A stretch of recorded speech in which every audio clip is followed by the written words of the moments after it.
Premier juré tiré au sort, juré numéro 18. Depuis plus de 20 ans que nous nous connaissons, nous parlons justice avec passion. Chacun de notre place. Lui de juge, moi de citoyenne. Deuxième juré tiré au sort. Il est juge d'instance, juge d'instruction. Aujourd'hui président de cour d'assises. Je l'interroge sur ce qui se cache derrière le rituel et le décorum du procès public. Je veux savoir quelle pensée le guide pour approcher la vérité pendant le procès, lorsque tout s'entremêle, les imprévus, les rebondissements, lui qui en est le chef d'orchestre. Troisième juré tiré au sort, juré numéro 35. Je le suis pas à pas dans sa préparation en solitaire, face au dossier de l'instruction. Nous choisissons dans la session une des affaires. Il nous aidera à la décrypter tout au long du procès, filmé en toile de fond. Une affaire compliquée, un accusé dont la personnalité nous plonge dans les replis de l'humain. Vous êtes, pour cette affaire, détenu depuis 39 mois et 12 jours, si je compte bien. Ça, c'est passionnant. Regarde ça. Je pense que cela est enrichissant et nous donne une idée des problèmes qui peuvent se passer dans le monde. Et m'a fait changer d'avis sur le fait de tout de suite juger. Oui, c'est très intéressant ça comme point de vue, parce que ça, alors là, pour le coup, elle a effectivement tout compris. C'est-à-dire qu'effectivement, le cheminement du jugement, tel qu'il est rythmé par l'audience, c'est-à-dire qu'effectivement, on commence par entendre tout le monde, et puis après on entend le point de vue l'un, le point de vue l'autre, etc. Et qu'on ne doit juger qu'ensuite, ça, elle a complètement compris qu'on ne pouvait pas juger tout de suite, qu'il fallait tout entendre. Ils ont 13-14 ans. C'est ça, 13-14 ans. Oui. Les quantités de questions et la concentration du président m'ont étonné. Oui. Ben, il ne manquerait plus que tu ne sois pas concentré. Oui. Et que je pose pas de questions, comme si je n'avais pas de questions à poser.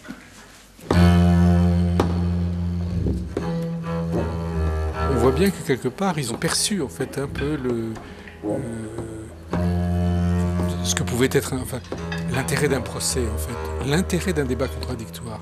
Donc ça, c'est quand même très important. Enfin, moi, c'est ça qui m'a donné l'envie décisive de faire un film sur le comment ça se prépare. Voilà. Avec toi, si tu es d'accord.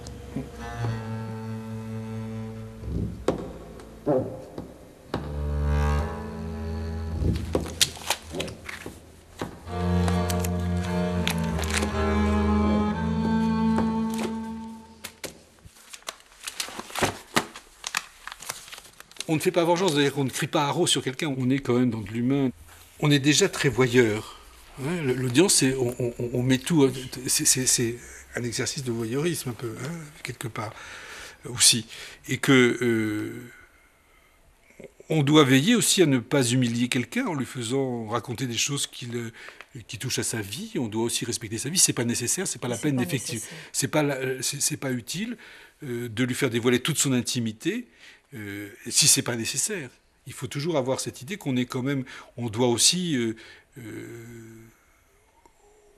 il faut conserver il faut avoir des badines, quoi, des choses respectueuses des uns et des autres. Et là, début février, tu as tout un mois pour préparer ces audiences. Ce mois-ci, c'est un peu un temps monacal pour toi. Oui, voilà, c'est effectivement un travail de moi.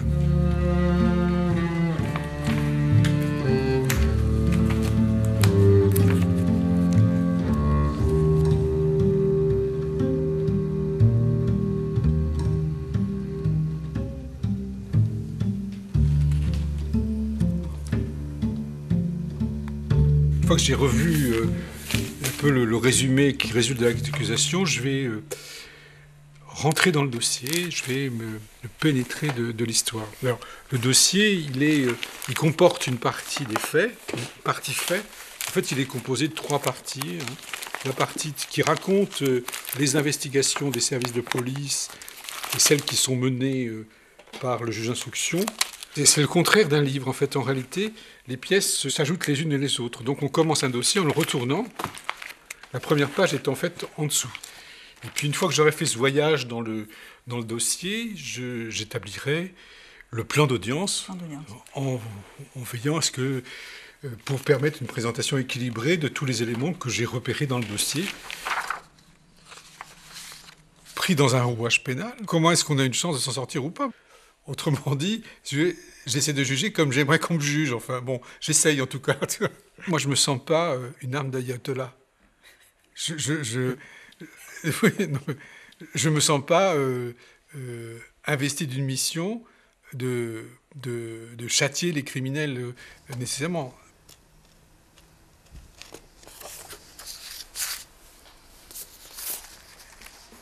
Bon, la session de mars alors.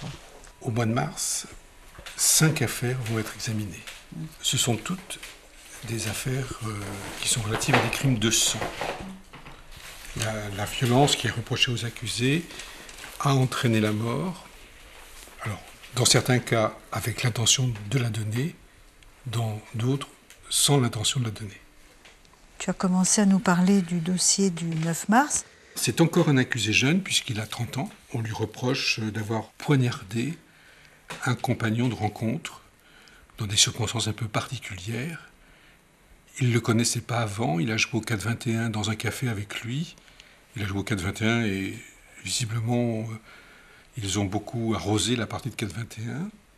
Comme il était, la personne qui est décédée n'était plus très vaillante, il l'a raccompagné chez lui, ça s'est établi et non contesté. Et puis après, là, deux versions divergent. Lui dit « je suis parti » et l'accusation dit non, il n'est pas parti. Et la personne qu'on a retrouvée morte, avec des coups de couteau, c'est de son fait.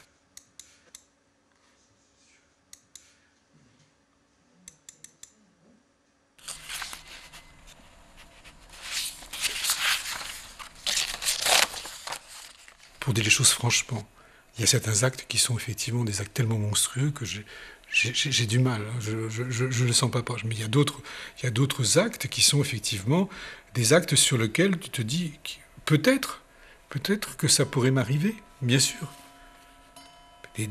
Tout ce qui est de l'ordre du passionnel, les réactions passionnelles, on sait bien qu'on arrive à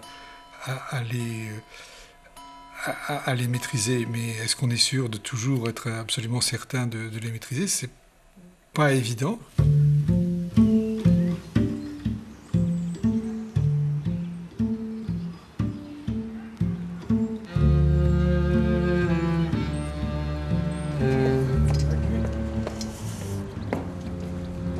C'est la soupape.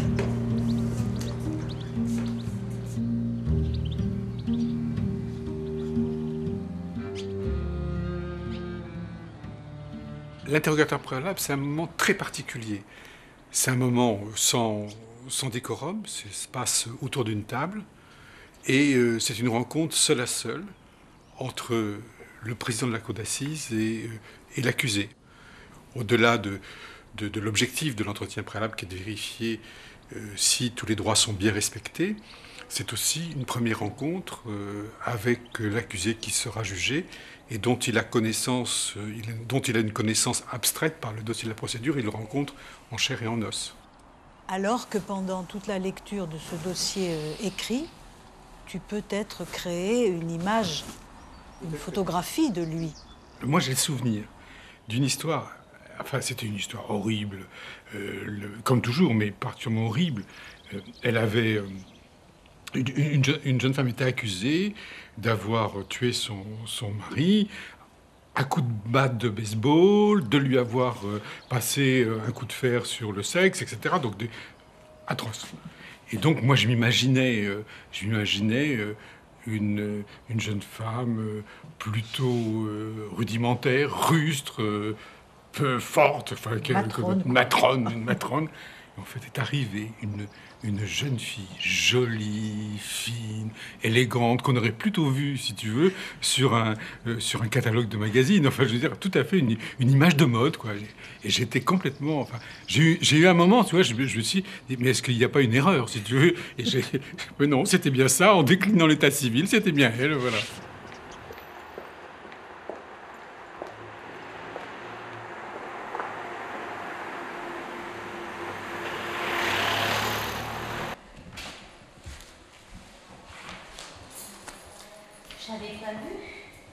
qu'il y avait un tel souk dans le box des accusés? Dominique Schaffhauser, je suis le président de la cour d'assises qui va connaître de votre affaire courant du mois de mars. Plus exactement, l'audience est prévue, Madame le greffier. Les 11 et 12 mars. Oui, les 11 et 12 mars, voilà. Alors, est-ce que vous avez reçu la signification, la notification de la décision qui vous renvoie devant la cour d'assises du Pas-de-Calais? Vous savez, l'acte d'accusation auquel on récapitule les charges qui sont énoncées contre vous par... Mais ça vous dit ou pas? Regardez bien si vous avez les ou pas. Sans vous donner copie s'il y a un problème. Non, l'autre. C'est ça, ici, c'est ça. Hein? Ça relate, en fait, c'est toute l'histoire des faits. Vous voyez, rendue par le juge d'instruction. Vous vous souvenez ou pas? Non. Bon, je vais vous faire une copie. Oui, mais ça, c'est celui d'un autre, ça. Non, c'est vous. C'est le... Mais qu'est-ce que... Ah, excusez-moi. Ah oui, mais je veux tous des noms. Je veux tous des noms, c'est pas... Ah oui. Ouais. Ça vous suffit, déjà, les accusations qui portent contre vous, ça vous suffit, vous ne prenez pas celles des autres. Ah oui. Ah, vous voyez. Donc le 30 septembre 2008, excusez-moi, hein, qui vous relate tous les faits. Pardonnez-nous pour cette erreur. Mais, bon, de toute façon, c'est clair, c'est ça ce qu'on vous reproche, hein, d'accord. Toute la cour va être réunie, il faut absolument que vous soyez là, sinon on serait obligé de vous faire rechercher. Oui. D'accord, voilà. Ouais, non, je partirai avant. J'espère qu'il n'y aura pas de problème. Non, il n'y a pas de souci. Voilà. Bien. Monsieur le Président, je vous remercie. Et Madame aussi, encore merci. Et puis donc, au 11 mars. Allez, au revoir, monsieur. Bien. Au revoir, Monsieur le Président. Au revoir. Au revoir, monsieur.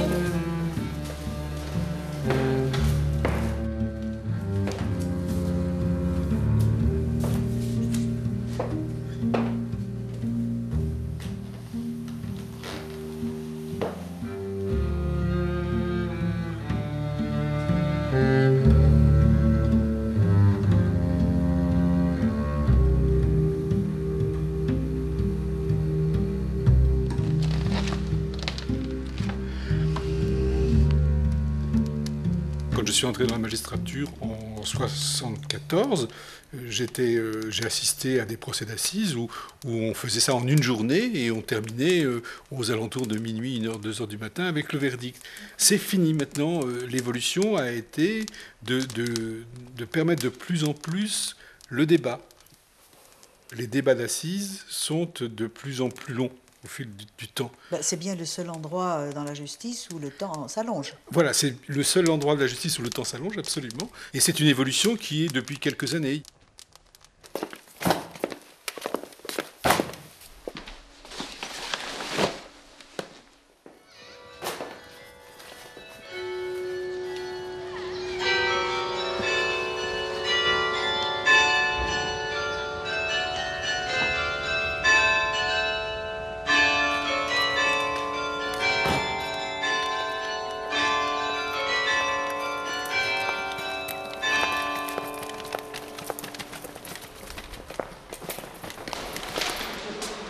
Salut, tu vas bien?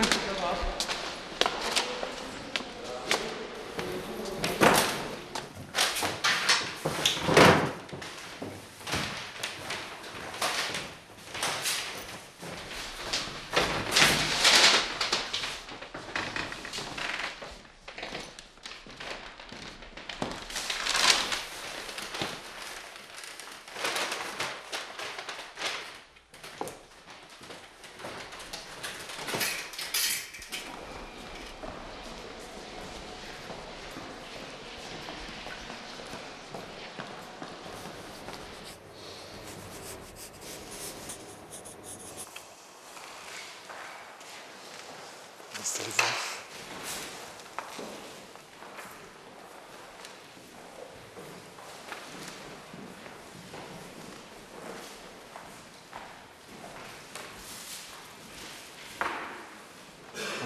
D'abord, moi je suis donc Dominique Schaffhauser, je suis le président de la cour d'assises. Nous allons vivre ensemble un moment intense qui est celui d'une session de cour d'assises et à chaque fois c'est toujours le même constat. Au point de départ, les jurés sont très inquiets, je comprends complètement, puisqu'on vous demande de faire un métier qui n'est pas le vôtre et que vous avez forcément un certain nombre d'inquiétudes. Et je dirais presque que c'est un peu rassurant de voir que vous êtes inquiet, parce que c'est vrai que juger, c'est pas facile, ça montre tout le sérieux à lequel vous apprêtez à faire les choses. Mais la cour d'assises, par rapport aux juridictions ordinaires, habituelles, a 2 caractéristiques supplémentaires qui sont la procédure totalement orale et la participation des citoyens donc à l'acte de juger. Puisqu'effectivement, vous êtes juge. On est 12 et à égalité de voix. Désigné par le sort, vous vous apprêtez, bon gré mal gré, à remplir votre devoir de citoyen en devenant pour 3 semaines juge, toutes autres affaires cessantes. Investis dans des fonctions de juge, les jurés doivent faire preuve d'une totale impartialité. Les juges, jurés et magistrats, doivent d'une part se laisser envahir par le doute et l'émotion, et d'autre part, raisonner ce doute ou cette émotion. C'est toute la difficulté.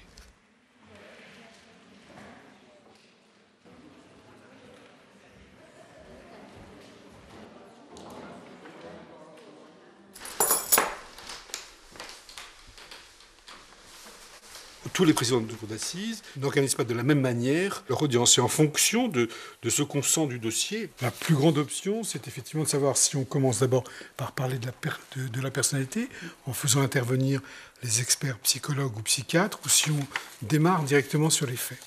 Là, j'ai choisi je le fais assez souvent, mais là, j'ai encore plus choisi de partir sur les faits, parce que l'accusé nie, et donc plutôt que d'essayer de savoir quelle est sa personnalité tout de suite, je préfère déjà voir quels sont les éléments, les charges qui pèsent contre lui sur les faits, en passant donc, en entendant tous les témoins, les experts qui parlent des faits. Là, je vois par exemple, l'accusé actuel n'est pas le premier sur lequel les soupçons ont été portés. Le voisin du dessus, chez qui on a trouvé une montre ensanglantée avec le sang de la victime. Parce que ça peut être aussi une autre interrogation. S'il a eu la montre, est-ce que c'est pas lui qui a donné le coup, étant observé que l'auteur nie?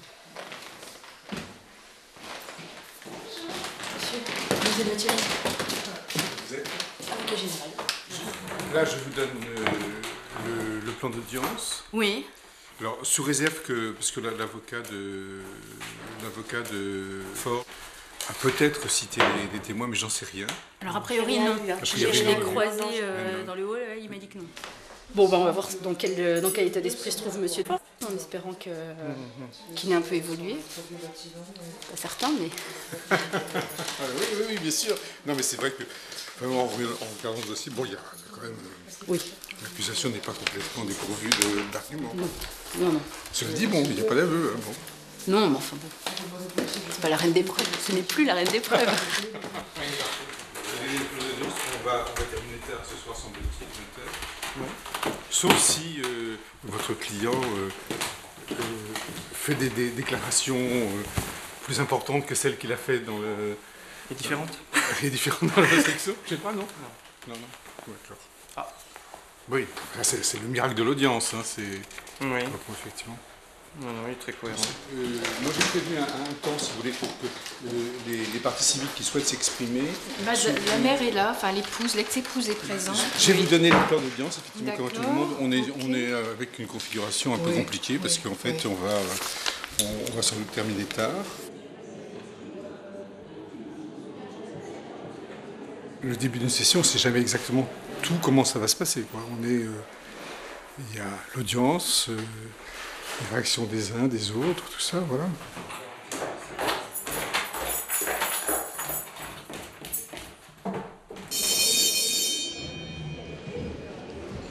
La cour.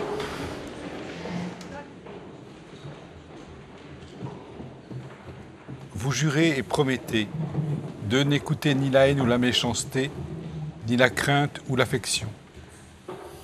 De vous rappeler que l'accusé est présumé innocent et que le doute doit lui profiter. L'audience de la cour d'assises du Pas-de-Calais est reprise. Ordonnons la mise en accusation de Fort devant la cour d'assises du Pas-de-Calais pour avoir à Arras, le 22 mars 2005, volontairement donné la mort à Tac. Crime prévu et réprimé par les articles 221-1 et suivants du Code pénal. Merci beaucoup, Madame le greffier. Comment réagissez-vous par rapport à cette accusation? J'ai rien fait, Monsieur le Président. J'ai juste raccompagné cette personne en état d'ébriété chez elle pour rendre service par gentillesse, parce que j'ai toujours été assez gentil dans ma vie, contrairement à ce qu'on peut entendre. Et c'est tout ce qui s'est passé. J'ai fait l'aller-retour, j'ai resté une quinzaine de minutes chez la personne, autant boire un café, revenir au café Le Valère. Vous contestez l'accusation qui est portée contre vous? Oui. On va peut-être apporter quelques précisions, simplement votre difficulté, enfin, ou votre façon de parler de la réalité. Vous avez quelquefois, vous prenez des distances par rapport à la réalité. Vous avez des difficultés à dire les choses comme elles sont. La peur. Hein? La peur. À partir du moment où on ne fait pas ce qu'on attend de nous, j'ai essayé de trouver une défense par le mensonge. Signy, est-ce que c'est un menteur d'habitude ou pas? Ça veut dire qu'il peut être menteur d'habitude et dire pour une fois la vérité. Voilà, il y a quelque chose qui t'interpelle sur sa personnalité. Tu dis que tu veux essayer de le mettre face à des habitudes de mensonge. Bien évidemment. Vos dénégations sont bien sûr mesurées par rapport à votre personnalité. Voilà. C'est sûr. Donc, systématiquement... Non, pas systématiquement. Pas systématiquement. C'est ce que j'en retiens, moi. C'est pareil, c'est la peur, hein, Monsieur le Président. Vous savez que oui, on se trouve quand même à pas mal de personnes qui ont mon avenir entre les mains. C'est tout à fait. Non, mais alors, je comprends complètement. Et tout ce que je pourrais faire pour vous permettre effectivement de surmonter cette peur et de faire en sorte que vous puissiez vous exprimer, je le ferai, bien évidemment.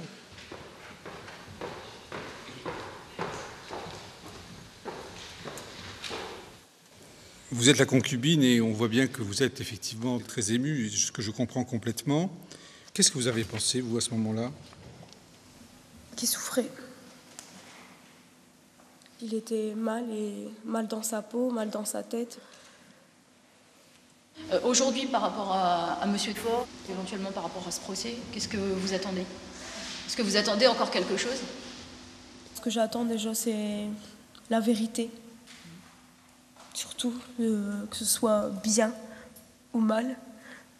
La vérité pour moi, parce que ça fait 4 ans que je me pose 1001 questions, que j'ai pas encore eu les réponses.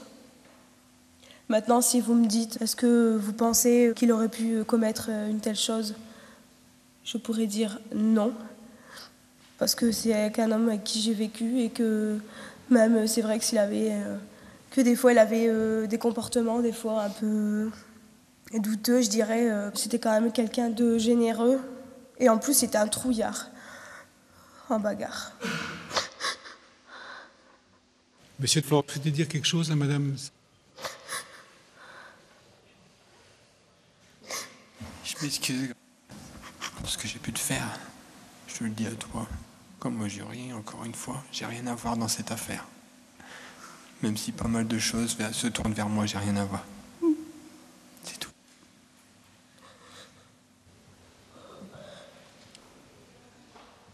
Merci, madame. On va faire une suspension jusqu'à 11h15, le temps de pouvoir mettre en œuvre les mandats d'amener.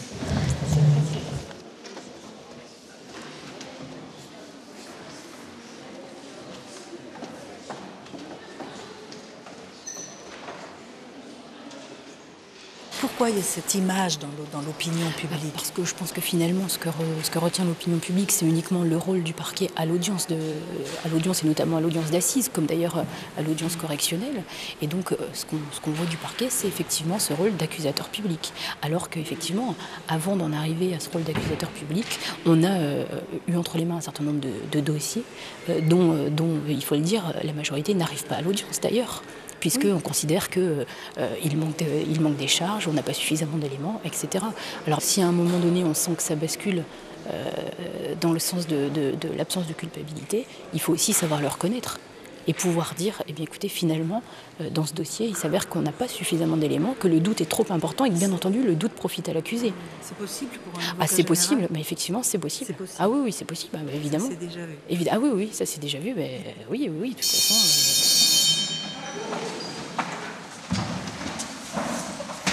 L'audience de la Cour d'assises du Pas-de-Calais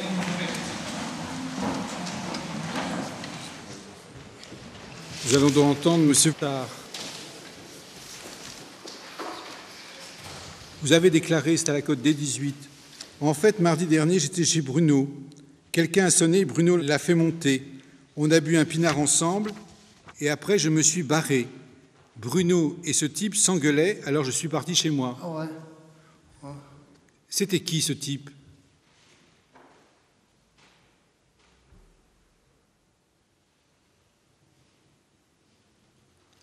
C'était M. Fort?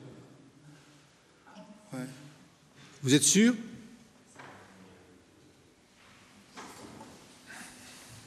Excusez-moi, à l'époque des faits, quand j'étais en instruction, j'avais demandé à ce qu'il y ait une confrontation avec toute personne de l'entourage possible qui aurait pu être susceptible de me reconnaître ou pas, et il n'y a jamais eu de confrontation. Donc de là, maintenant qu'il arrive à me reconnaître sur une photo, ça me choque. Et là, vous le reconnaissez ou pas? Hein? Vous le reconnaissez, là, M. de Fort, ou pas? Non. D'accord. Vous n'avez jamais vu M. Tard? Capitaine, vous allez jurer de parler sans haine et sans crainte et de dire toute la vérité, rien que la vérité. Levez la main droite et dites « je le jure ». La Cour vous écoute sur ce que vous savez de cette affaire. Effectivement, il y avait deux pistes. On a cherché dans ces deux voies. Maintenant, personnellement, je ne vois pas M. Tard faire cela. J'ai eu, c'est une réponse subjective. Oui, mais on a effectivement fait la perquisition au domicile de M. Tard. On a retrouvé la montre. On a saisi l'ensemble des couteaux. Il est possible que M. Tard soit venu régulièrement là et pris non seulement la montre, mais d'autres choses. Et forcément, il a dû toucher du sang et en mettre partout. Le capitaine nous explique qu'effectivement, la piste avait été abandonnée. Je tiens aussi à préciser que si M. Tard n'est pas renvoyé devant la cour d'assises, ce n'est pas une décision du capitaine, c'est une décision de justice.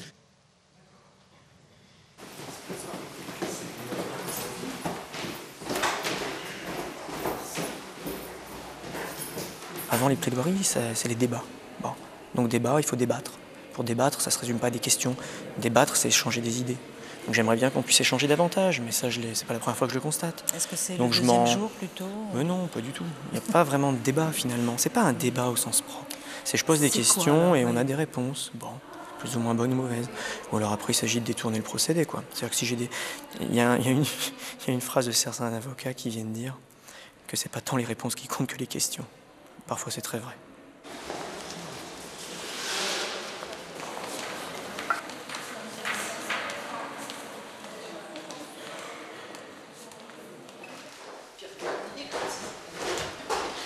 Et surtout, n'hésitez surtout pas à poser toutes les questions qui vous viennent à l'esprit.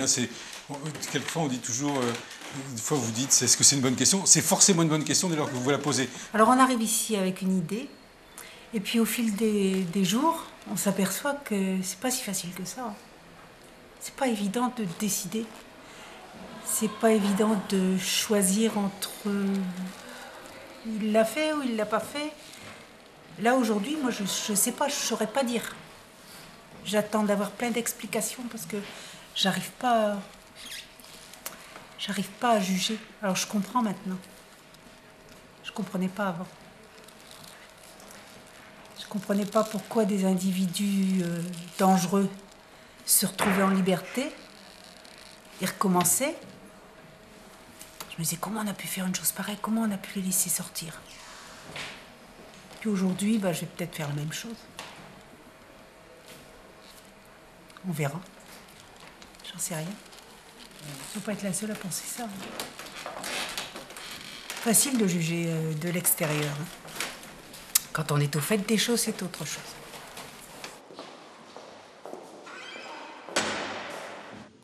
Alors, M. Fort, je vais procéder à votre interrogatoire. Et quand vous écrivez à Mme Mi, pourquoi vous lui écrivez à Mme Mi? Pour essayer de la rassurer. La rassurer sur quoi? Que j'étais pas un meurtrier. Parce que je savais qu'ils avaient appris que j'étais recherché pour meurtre. Cela dit, pardonnez-moi, mais ce que vous lui racontez, ça ressemble bien à un meurtre. L'histoire que je raconte? Oui. Si vous voulez le prendre comme ça. Attendez, excusez-moi. Non, mais attendez, je vais vous dire simplement. Vous relire à nouveau la lettre que vous avez envoyée.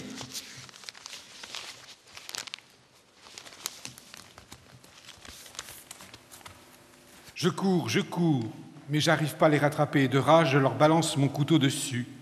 Et là, j'ai commencé à flipper, car en jetant mon couteau, j'en ai touché un. Et il est tombé, comme une merde. Boum. Puis plus rien. Son copain s'est arrêté, et moi aussi. Et là, j'ai flippé, et je me suis barré pour rentrer à l'appart à toute vitesse, sans me poser de questions pourquoi il est tombé. J'en avais rien à cirer. Voilà. Donc, quand vous lancez un couteau à quelqu'un qui tombe par terre, c'est pas un meurtre?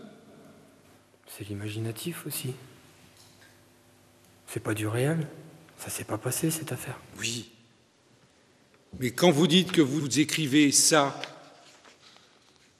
à Madame Mick pour la rassurer sur le fait que vous n'êtes pas un meurtrier, vous lui racontez une scène où vous êtes potentiellement un meurtrier. Vous le voyez comme ça, mais comment elle l'a reçu? Elle vous a pas dit que j'étais vu comme un meurtrier? Elle vous l'a dit tout à l'heure. C'est vrai que tout à l'heure, elle a dit qu'effectivement, elle ne vous voyait pas comme un meurtrier. Ah. Il a la parole le dernier. Il peut dire comme il entend tout ce qu'il veut, même si c'est bien évidemment pas... Même si c'est un mensonge. Il a le droit de mentir. Il a le droit de mentir, en effet. Il a le droit de mentir à ses risques et périls. Bien. Quand vous dites que Boursac rentre, vous proposez de le raccompagner pour essayer de vous défiler par rapport à payer la note, c'est ça? Oui. Parce que lui, il avait pas besoin d'être accompagné, en fait. Oui, il était quand même dans un sale état, hein. Il tenait pas vraiment debout. J'ai voulu me proposer gentiment pour le raccompagner. Ce que j'ai fait, tout simplement. Et quand vous l'avez accompagné, il marchait à côté de vous? Je le soutenais. Vous le souteniez? Oui. J'avais une main passée derrière lui, et lui avait une main sur mon épaule. Vous êtes sûr de ça? Oui, oui. Certain? Oui.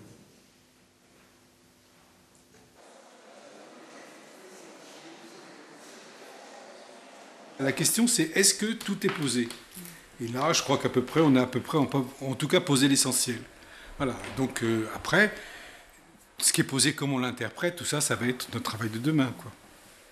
Mais parce que moi, j'ai pas satisfait, ça veut dire que j'aurai un objectif. Enfin, mon objectif, il n'y a pas d'objectif, c'est faire en sorte qu'effectivement, on arrive à éclairer toutes les parties du dossier pour que ensuite, on ait un délibéré le plus riche et le plus complet possible par les parts aux faits et que si on prenne une décision la mieux éclairée possible.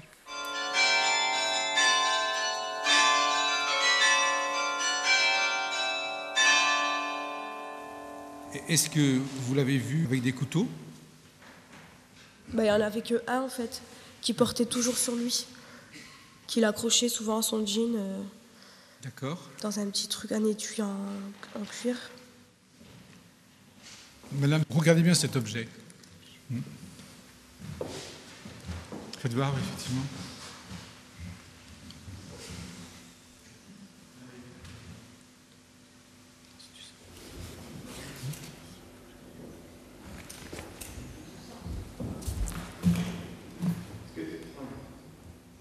C'est pas le couteau avec qui il avait toujours sur lui.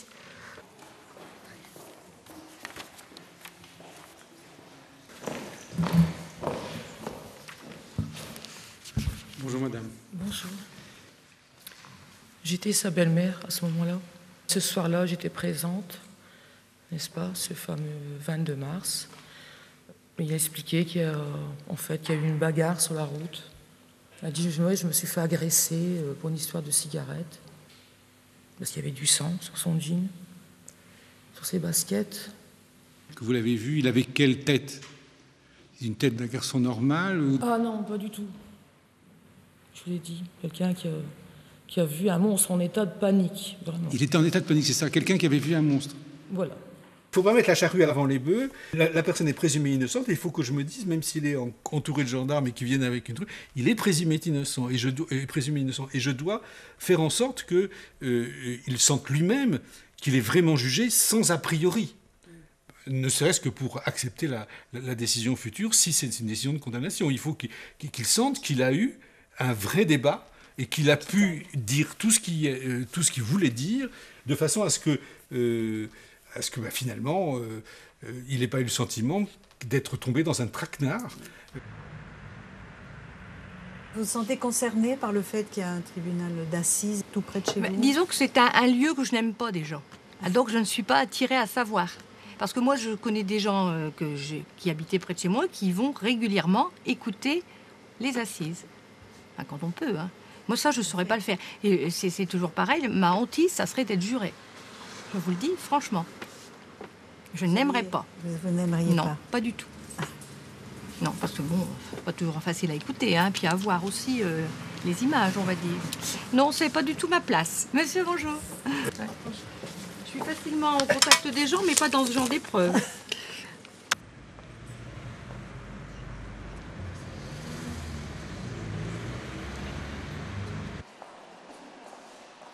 Toi et moi, on avait un petit peu peur par rapport aux gravités des choses qu'on allait entendre, la dureté des choses qu'on allait entendre. Oui. Je pense que je ne parlerai pas avec les mêmes mots de la justice maintenant aux gens que je connais. Oui, parce qu'on se rend compte quand même que généralement, il y a quand même toute une histoire derrière et que les gens qui sont là sur le banc des accusés sont quelquefois bien abîmés. Ils sont responsables, bien sûr, de leurs actes, mais il y a beaucoup de choses quelquefois qui les expliquent. Nous allons entendre à nouveau le docteur Bouvry. Après votre déposition, j'ai consulté les photos couleurs et je me suis rendu compte qu'il y avait des tâches sur lesquelles j'aurais aimé avoir votre sentiment. Le problème, c'est effectivement de savoir à quel moment s'est passée la mort. C'est vrai que le rapport d'expertise par rapport à ça dit « est survenu après une période de survie qui n'est pas possible de chiffrer ». Est-ce que je pourrais voir la photo directement avant? Oui, bien sûr.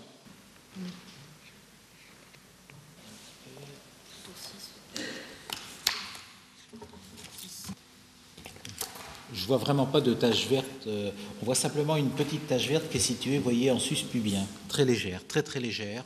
Moi, maintenant, pour que ce soit plus clair pour moi, j'aimerais savoir exactement pour le docteur à quand remonterait le décès de cette personne. Au vu des éléments, je ne peux pas remonter avant le 24, c'est tout. Au vu des éléments objectifs, je ne peux pas remonter au-dessus. Alors bien sûr, vous allez me répondre, il y a toujours une possibilité qu'il y ait une couverture, qu'il n'y ait pas une couverture, mais bon, en médecine légale, on ne peut constater que ce qui est présent. Je ne peux pas inventer ce qui n'existe pas ou ce que je n'ai pas vu. Merci. Est-ce qu'il n'est pas finalement plus sage et plus objectif, effectivement, de conclure au fait, et c'est ce qui avait été conclu dans l'expertise, qu'on ne peut pas déterminer la date exacte de la mort de M. Tac? Je ne pense pas qu'on soit prêt. Au fur et à mesure des débats, soit il y a des rebondissements d'affaires, mais en fait, étant toujours dans la négation, certaines preuves s'en vont, quoi. Un faisceau d'indices, mais il y a quand même des points noirs dans la procédure. Hein. Mais également aussi le comportement de l'auteur, peut-être pas assez d'investigation sur ce point. Peut-être. De l'auteur, vous parlez de l'accusé. Oui, de l'accusé. Qui n'est qu'un auteur présumé. C'est un auteur présumé. C'est un auteur présumé. Mais pour moi, je suis convaincue. Oui, je pense que moi, je suis convaincue. Mais bon, vous en êtes convaincue. Je suis convaincue. Je pense que l'avocat général est aussi convaincu de sa culpabilité. Le problème, c'est qu'en droit, il faut apporter la preuve de sa culpabilité. Donc voilà, on en est là. Il ne suffit pas d'être convaincu, quoi. On est des juristes. Voilà. Donc si la phase d'instruction est terminée, nous allons donc donner la parole à la partie civile pour ses observations orales. Maître Célérès, vous avez la parole. Monsieur Port est poursuivi devant la cour d'assises, comme on l'a rappelé, pour homicide volontaire. Il ment. C'est une défense. Les mensonges, je m'en excuse. Je ne suis pas coupable parce qu'en fait, l'heure de la mort et ma visite, ça ne colle pas. Non, ce n'est pas une science exacte. Il y a des paramètres qui ont été modifiés. 47 coups de couteau. Ce n'est pas un coup de couteau. Il a eu réponse à tout. À aucun moment, il n'a sourcillé. Alors aujourd'hui, il va plaider l'acquittement. Il va plaider quoi? L'erreur judiciaire? Madame l'avocat général, pour la défense des intérêts de la société. À l'issue de cette audience, il va falloir faire le deuil d'une quête dans laquelle se trouve tout juge, qui est celle de la vérité absolue. Ce n'est pas quelqu'un qui va chercher la bagarre de manière systématique. C'est quelqu'un qui, mis dans une situation particulière, parce qu'effectivement il est fragilisé, parce qu'effectivement il y a cette intolérance à la frustration, va à un moment donné passer à l'acte parce qu'il n'arrivera plus à contrôler son comportement. Est-ce que M. Faure s'est rendu coupable de ce meurtre de M. Tac le 22 mars 2005 ? Pour moi, il n'y a aucune hésitation sur cette question. Vous allez répondre oui. Eh bien, moi, je vous demanderai effectivement d'entrer en voie de condamnation contre M. Faure et de prononcer à son encontre une peine de 20 ans de réclusion criminelle.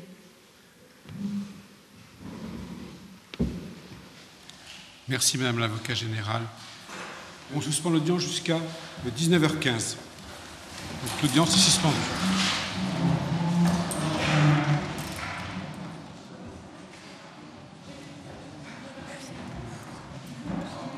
Plus on avance vers la fin de l'audience, plus, entre guillemets, la tension est importante. Je dirais très franchement que j'ai encore des doutes, c'est clair. Dans 3 heures, 4 heures, c'est le délibéré. Le juge est là aussi pour nous orienter dans la réflexion. Il est aussi dans la réflexion. Quels sont les éléments qui sont importants à prendre en compte, quels sont les éléments qui sont à enjeu fort. Après chacun doit effectivement se prononcer en son âme et conscience. Maître, vous avez la parole pour la défense des intérêts de Faure. C'est pas une fatalité d'être condamné dans une cour d'assises. Pas une fatalité. Mais on n'est pas là non plus par hasard. Dans ce dossier-là, vous n'avez pas de preuve absolue. Ça, vous le savez depuis le début. Il n'y a pas les taches vertes abdominales. Je n'accepte pas qu'on vienne remettre en cause ce qu'il a dit à la barre, ses conclusions, ses affirmations. C'est pas le dossier, le pire ennemi, c'est pas les faits, c'est fort. Et on rebondit sur ce que je vous disais tout à l'heure. Il a le profil peut-être idéal, le profil. Ce qu'il y a, c'est que ça colle pas. Je pourrais vous demander l'acquittement au bénéfice du doute, mais c'est même pas le doute que je vous plaide, moi. Il y a plus que des doutes raisonnables, il y a des invraisemblances et des impossibilités. Donc, vous l'acquitterez tout court. Ce procès touche à sa fin et la loi prévoit que vous devez avoir la parole le dernier. Avez-vous quelque chose à ajouter pour votre défense ? Je vous avoue que je suis dans un sale état, j'ai vachement peur. Parce que 20 ans, ce qu'on demande, c'est énorme pour une chose que j'ai pas commise. J'ai commis beaucoup d'erreurs dans ma vie, mais de là à commettre un meurtre, non. Et je leur dis, comme depuis 4 ans que je crie, et j'ai rien à voir avec ce meurtre. Voilà, c'est tout ce que je peux vous dire. Vous avez dit tout ce que vous souhaitez dire ? Oui. Donc, si vous avez dit ce que vous souhaitez dire, j'ordonne la clôture des débats. Vous pouvez vous asseoir. La question auquel la Cour a à répondre, cette question auquel nous allons voter par oui ou par non, est la suivante. Faure, accusé, est-il coupable d'avoir à Arras, le 22 mars 2005, volontairement donné la mort à Tac ? Est-ce que cette question appelle de la part des parties au procès des observations ? Pas d'observation. Pas d'observation. La loi ne demande pas compte aux juges des moyens par lesquels ils se sont convaincus. Elle ne leur prescrit pas de règles desquelles ils doivent faire dépendre particulièrement la plénitude et la suffisance d'une preuve. La loi ne leur fait que cette seule question qui renferme toute la mesure de leur devoir. Avez-vous une intime conviction ? Nous allons nous rendre dans la chambre du Conseil pour délibérer et nous ne pourrons en sortir avant d'avoir pris notre décision. Mesdames et messieurs les jurés, veuillez suivre la Cour en chambre du Conseil.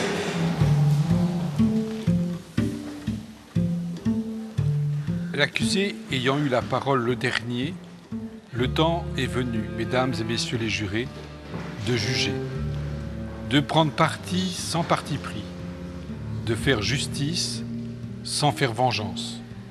Vous exercerez cette responsabilité en votant. Nous ne pourrons tout expliquer. Des zones d'ombre subsisteront. Le procès n'est qu'une interprétation et une reconstitution des faits passés. Et de ce passé, les débats n'ont livré que des traces à interpréter. Ce sont ces traces-là qu'il nous faudra collectivement recenser et individuellement interpréter. la seule question qui vaille est la suivante.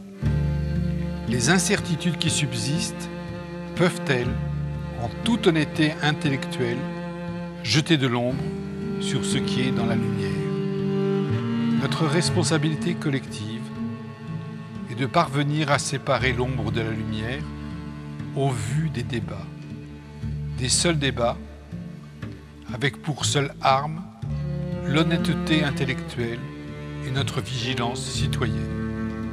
Nous allons maintenant tenter d'y parvenir.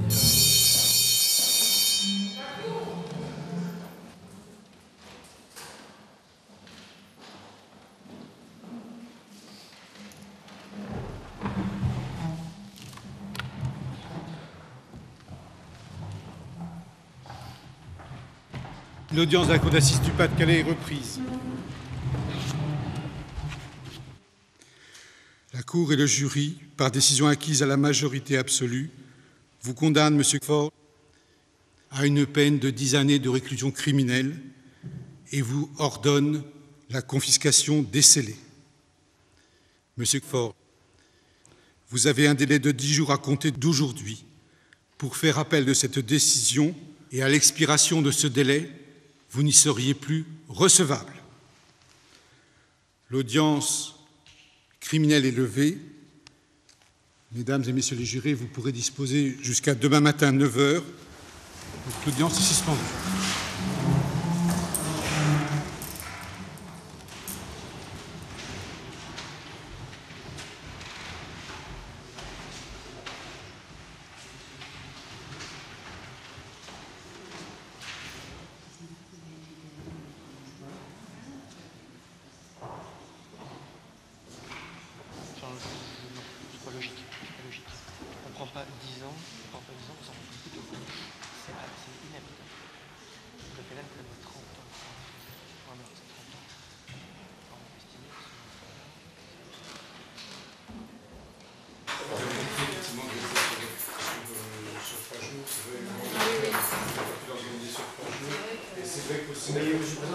Ton seul regret, c'est qu'il n'y ait pas eu un jour supplémentaire. Oui, avec la crainte, effectivement, c'est toujours le problème de l'évaluation du temps. C'est effectivement la crainte qu'effectivement la fatigue ait joué un rôle dans la décision, ce qu'on espère, je ne crois pas trop, mais c'est possible quand même. Voilà. Il y a eu des doutes sur un certain nombre de choses, c'était la zone d'ombre, mais ces doutes n'ont pas été tels qu'ils nous fassent raisonnablement douter de la culpabilité. C'est-à-dire que c'est une majorité qualifiée, encore une fois. C'est-à-dire qu'effectivement, ces 8 voix, c'est au moins 8 voix. C'est-à-dire que s'il y en avait eu 5, si on avait eu 5 qui avaient voté non, il était acquitté. Donc c'est pas rien. C'est-à-dire qu'effectivement, c'est vraiment une vraie majorité qui a décidé la culpabilité. Allez, hop.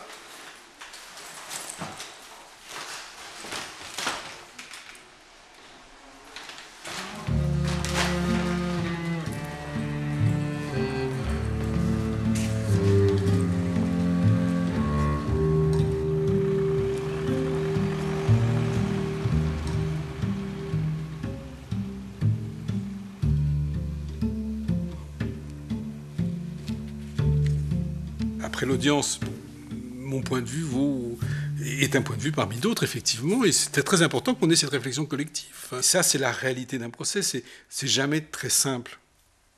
Il y a toujours des éléments qui vont dans un sens, des éléments qui vont dans un autre, soit pour la culpabilité, soit dans le sens des circonstances atténuantes et des circonstances aggravantes. Et chacun vit ça avec sa subjectivité. Et je pense que c'est lorsqu'on des subjectivités se rejoignent au point d'être majoritaire, on approche d'une certaine réalité.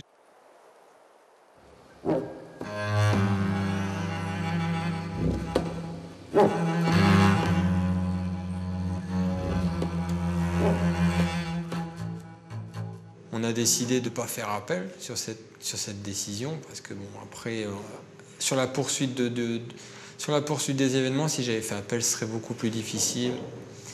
Mon avocat n'y comprenait rien, que c'était comme un jugement dit de Salomon.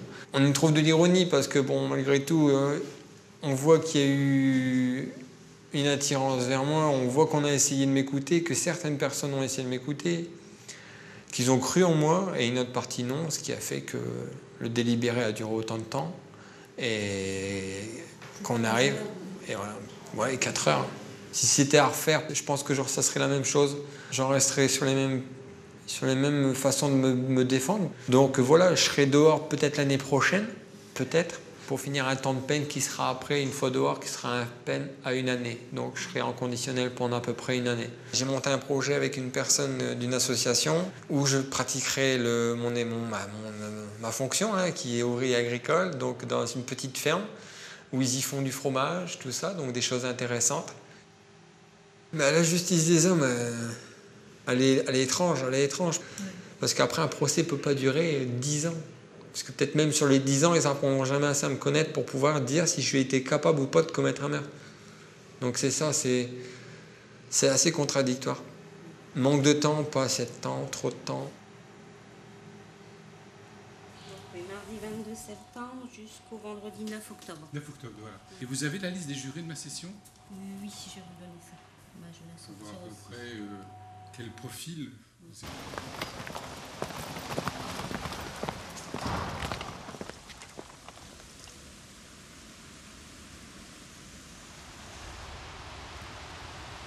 Moi, j'ai essayé de résumer les 5 procès de septembre-octobre, la nouvelle session. La première affaire, elle est sur 3 journées. L'accusé a entretenu avec sa nièce, alors âgée de 12 ans, des relations sexuelles régulières, ponctuées par quelques séances de photos.